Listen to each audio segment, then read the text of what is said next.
लेकर सबसे ज्यादा भ्रम फैलाया जा रहा है। उम्र के आधार पर अतिरिक्त पेंशन। बहुत से मैसेज और वीडियो में दावा किया जा रहा है कि 65 साल पूरे होते ही 5% 70 पर, 10% 75 पर, 15% और 78 या 79 पर 20% अतिरिक्त पेंशन मिलना शुरू हो गया। लेकिन अगर आप सच में अपनी जेब और अपने अधिकार की बात करना चाहते हैं तो नियम और सरकारी दस्तावेज के हिसाब से तस्वीर यह है कि केंद्रीय सरकारी पेंशन फैमिली पेंशन में अतिरिक्त क्वांटम का प्रावधान 80 साल की आयु से शुरू होता है और वह भी तय स्लैब में, यानी सामान्य व्यवस्था में 80 साल से कम उम्र पर अतिरिक्त क्वांटम लागू नहीं होता। 80 साल पूरे होने पर बेसिक पेंशन का 20%, अतिरिक्त 85 पर 30%, 90 पर 40%, 95 पर 50% और 100 साल पर 100% अतिरिक्त क्वांटम का प्रावधान बताया जाता है। यह अतिरिक्त राशि आमतौर पर उस कैलेंडर महीने की पहली तारीख से देय मानी जाती है जिस महीने में आपकी उम्र का वह पड़ाव पूरा होता है। इसीलिए अगर आपका जन्म किसी महीने की 2, 10 या 25 तारीख को है तो भी भुगतान की गणना उस पूरे महीने के हिसाब से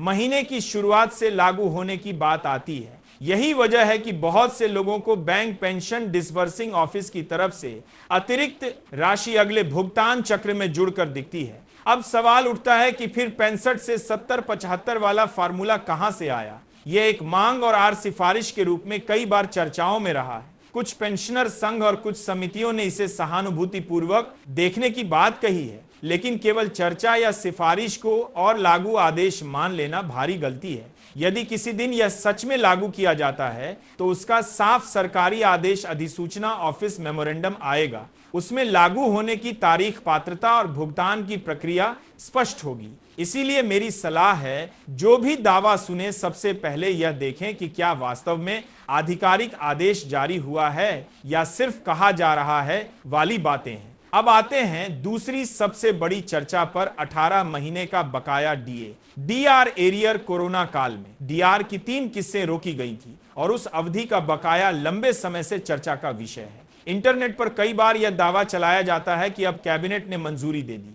3 किस्सों में पैसा आएगा और कुछ लोग तो तारीखें भी लिख देते हैं। लेकिन यहां बहुत सावधानी जरूरी है, क्योंकि संसद में सरकार की तरफ से बार बार यही रुख बताया गया है कि 18 महीने के फ्रीज किए गए डीआर एरियर को जारी करने की फिलहाल कोई योजना नहीं, यानी पक्का भुगतान नहीं है वाली बातों को बिना आधिकारिक दस्तावेज के सच मान लेना जोखिम भरा है। एक और व्यवहारिक बात भी समझिए, जब कोई वायरल मैसेज तारीखें दे रहा हो तो तारीखों का लॉजिक भी देखिए। असली सरकारी भुगतान शेड्यूल ऐसे नहीं चलता कि आधिकारिक प्रेस रिलीज के बिना बस सोशल मीडिया पोस्ट से बैंक खाते में किस्से उतर जाए। अब तीसरा दावा, जिसे लोग कहानी को और इमोशनल बनाने के लिए जोड़ देते हैं, कि राष्ट्रपति भवन से हस्तक्षेप हुआ। राष्ट्रपति ने व्यक्तिगत रूप से भुगतान तेज कराने की सिफारिश की और 3 दिन में पहली किस्त ट्रांसफर कराने का प्रस्ताव दिया। देखिए, राष्ट्रपति या किसी भी संवैधानिक पद की गरिमा बहुत बड़ी है, लेकिन किसी भी दावे को सच मानने का आधार सूत्रों के हवाले नहीं हो सकता।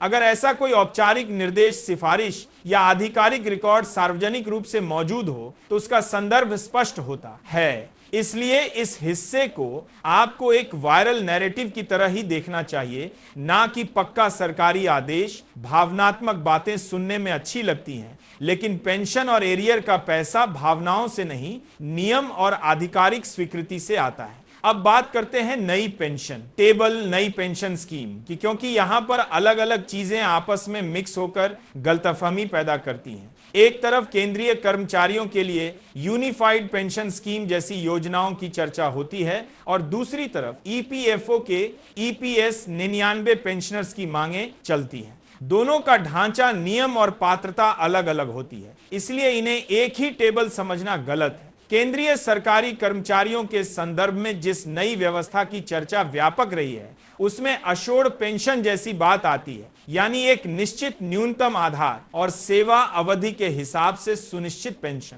ऐसे मॉडल में आमतौर पर यह बताया जाता है कि निश्चित सेवा अवधि पूरी होने पर औसत बेसिक पे अंतिम अवधि के वेतन के आधार पर पेंशन सुनिश्चित होगी, फैमिली पेंशन का भी सुनिश्चित प्रतिशत होगा और महंगाई राहत इंडेक्सेशन जैसी व्यवस्था भी बताई जाती है। यहाँ एक अहम बात यह है कि 50% पेंशन जैसी लाइन अक्सर वायरल कंटेंट में से उछाली जाती है, जैसे हर किसी को 35 साल पर पुरानी पेंशन जैसी आधी सैलरी पक्की मिल जाएगी, जबकि वास्तविक नियमों में सेवा अवधि की शर्तें, गणना का आधार, बेसिक पे औसत और अनुपात, प्रो रेट जैसी चीजें साफ लिखी होती हैं। इसीलिए किसी भी नई टेबल को समझने के लिए पहली जरूरत है आपकी श्रेणी में आते हैं केंद्रीय सरकारी पेंशन सिस्टम या ईपीएफओ, ईपीएस 99 या किसी राज्य की अलग स्कीम।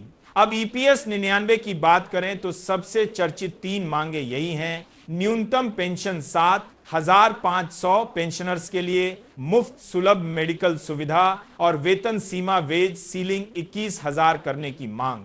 इस पर जमीन की सच्चाई यह है कि ईपीएस 99 के तहत न्यूनतम पेंशन लंबे समय से 1,000 के स्तर पर रही है और इसे बढ़ाने की मांग बहुत पुरानी है। सरकार के पक्ष से यह भी कहा गया है कि ईपीएस फंड की अपनी सीमाएं हैं, फंड का वैल्यूएशन होता है और घाटे जैसी बातें सामने आती हैं, इसीलिए फैसला तुरंत करना आसान नहीं है। मतलब यह कि 7,500 वाली मांग के रूप में मजबूत है, चर्चा में रहती है, प्रदर्शन भी होते हैं, लेकिन इसे आज से लागू बताकर लोगों को उम्मीद और भ्रम में डालना सही नहीं है। फिर भी आपको निराश भी नहीं होना है, आपको बस सही तरीका अपनाना है। अगर आप ईपीएस 99 पेंशनर हैं तो आपके लिए जरूरी कदम यह है अपना यूएन पेंशन रिकॉर्ड अपडेट रखें, बैंक केवाईसी और जीवन प्रमाण पत्र समय पर दें और अपने पीपीओ पेंशन स्लिप में जो कंपोनेंट्स दिखते हैं, बेसिक पेंशन और कोई एरियर, उन्हें हर महीने ध्यान से चेक करें।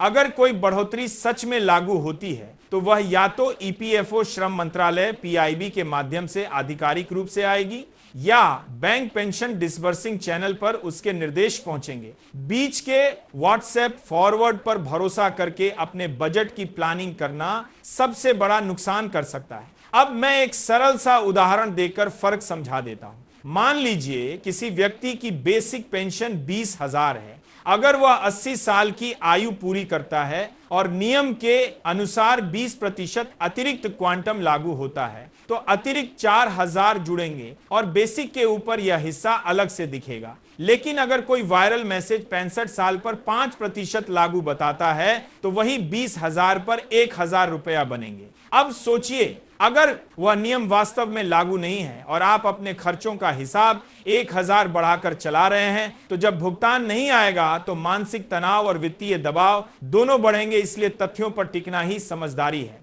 अब एक जरूरी बात, ये स्क्रिप्ट सुनने वाले बहुत से लोग बुजुर्ग होंगे जिनके लिए कंफर्मेशन और क्लैरिटी सबसे बड़ा सहारा है। इसलिए मैं आपसे कहूंगा कि अगर आप हमारे नियमित सब्सक्राइबर हैं तो आप जानते हैं कि हम सनसनी नहीं, सच्चाई और प्रक्रिया बताते हैं। और अगर आप नए हैं तो सब्सक्राइब कर लीजिए ताकि पेंशन, ईपीएफओ और सरकारी फैसलों की अपडेट आपको बिना भ्रम के साफ भाषा में मिलती रहे। अब इस पूरे मुद्दे का निष्कर्ष सीधा और साफ है। उम्र के आधार पर अतिरिक्त पेंशन के मामले में 80 साल से शुरू होने वाला स्लैब स्पष्ट रूप से स्थापित है, जबकि 65 से 70-75 वाला फार्मूला भी तो लागू आदेश के रूप में सार्वभौमिक रूप से घोषित नहीं दिखता। इसीलिए इसे पक्का लाभ मानकर ना चलें। 18 महीने के डीआर एरियर पर सोशल मीडिया में जो किस्तों और तारीखों वाली बातें चलती हैं वे तभी मान्य हैं जब आधिकारिक स्तर पर भुगतान का आदेश और शेड्यूल जारी हो, वरना ये सिर्फ दावे हैं। राष्ट्रपति के व्यक्तिगत हस्तक्षेप जैसी बातें आकर्षक लगती हैं, लेकिन आधिकारिक पुष्टि के बिना इन्हें तथ्य नहीं माना जाना चाहिए। नई पेंशन व्यवस्था, नई टेबल की चर्चा में यह स्पष्ट करें कि आप किस सिस्टम के अंतर्गत आते हैं। केंद्रीय सरकारी कर्मचारी पेंशन नियम, यूपीएस जैसी व्यवस्था या ईपीएफओ, ईपीएस 99, अलग अलग सिस्टम को मिलाकर एक ही पेंशन टेबल बनाना भ्रामक हो सकता है।